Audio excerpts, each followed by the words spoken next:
हमारी खबर की सुर्खी है, राजस्थान में तशद्दुद, फायरिंग, एक की मौत, 3 मोटरसाइकिलें जला दी गई।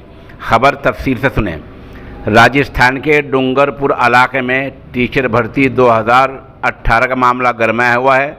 1167 ओहदों पोस्टों पर एसटी यानी पसमानदा तबके से टीचर लिए जाने की मांग की जा रही है। इसी मांग ने आज तशद्दुद की शक्ल इख्तियार कर ली है। डूंगरपुर आसपुर रोड पर सूरत हाल बेकाबू होती जा रही है। रन सागर इलाके के नज़दीक मुश्तिल भीड़ ने 3 मोटरसाइकिलें जला दी हैं। यहाँ हुई फायरिंग में एक आदमी की मौत हो गई है। मुजाहिरीन ने आसपुर डूंगरपुर रोड को पूरी तरह बंद कर दिया है। हालात को देखते हुए इलाके में इजाफी पुलिस फोर्स तैनात की गई है।